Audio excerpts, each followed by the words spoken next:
Since the new UK drone regulations came into force at the start of 2021, one of the most commonly asked about areas of focus from you, our viewers, has been drone insurance, ranging from insuring against a loss, getting public liability insurance, through to ensuring commercial work with your drone. Today, we're going to break down the essential information you need to know when you are looking at drone insurance.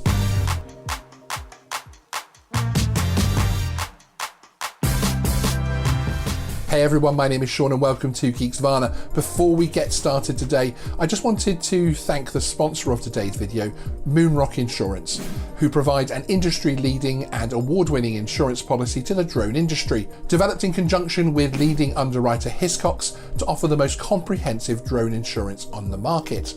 Regular viewers will remember our interview with Simon Ritterband, the founder and managing director of Moonrock Insurance.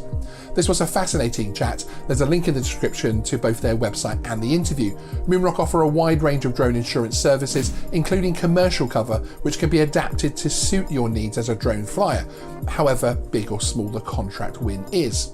As we're all aware, the new drone rules are now in effect in the UK airspace via the CAA Cap 722.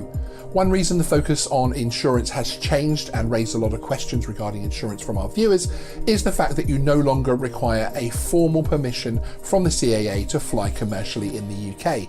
Instead, the new regulations focus on the risk of the flight.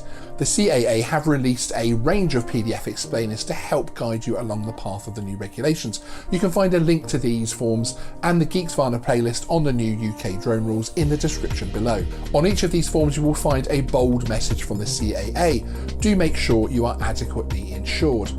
This in itself has worked in terms of raising the important issue of insurance within the UK drone community.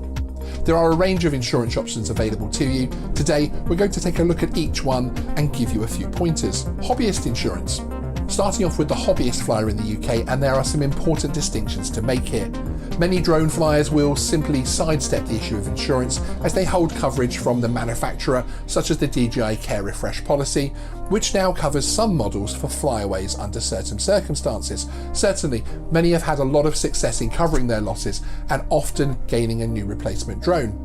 Then of course you have the specific drone loss insurance policies, which will cover you for the loss of the drone itself. One advantage of this option can be the fact that many insurers will not require a body to accept your claim, and you have the ability to shop around rather than simply accept the policy on offer from the manufacturer.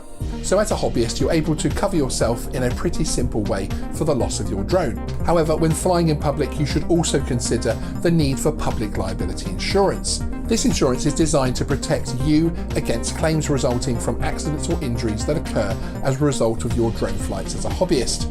As you might expect, such claims are rare at the moment, and therefore you can gain this cover as a hobby flyer in the UK relatively inexpensively. In fact, several of the membership organisations, such as the BMFA and FPV UK, offer public liability insurance to their drone members, giving between £5 and £25 million worth of coverage.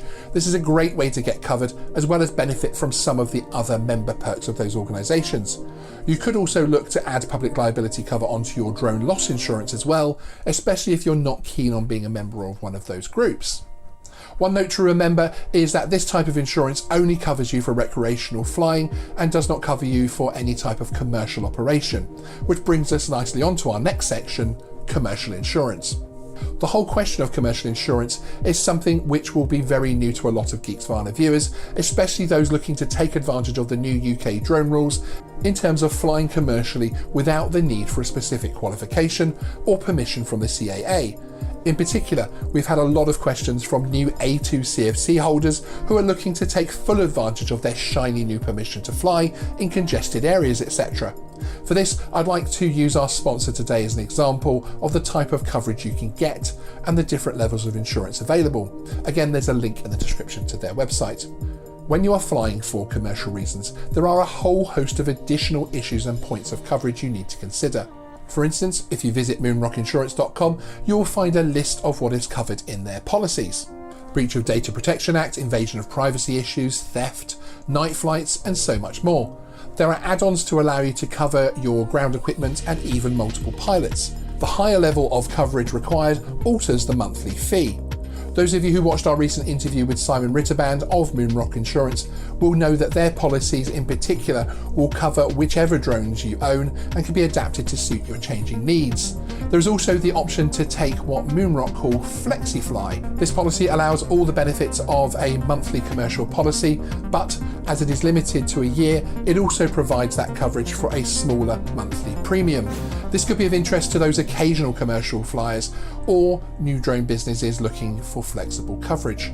I like this policy because you already have it in place rather than needing to establish a new temporary policy each time you fly. That could help in terms of presentation to your proposed clients, especially as Moonrock are underwritten by Hiscox, a trusted heavyweight of the insurance world. So as a commercial business, you're able to gain the type of insurance required under the CAA regulations and still tailor it to your changing requirements. In summary, the type of insurance and coverage required for a UK hobbyist drone flyer is very different to the coverage required for a commercial operator. You should remember this when planning to take work with your drone, whether that is on a regular basis or more ad hoc. We will have some more videos soon in our UK Drone Rules series and more content focused on insurance requirements, which will give a deeper dive to this video. So if you're new here, please hit the subscribe button, and if you're still watching, hit the like button. I'd really appreciate it. Thanks for watching. See you in the next video.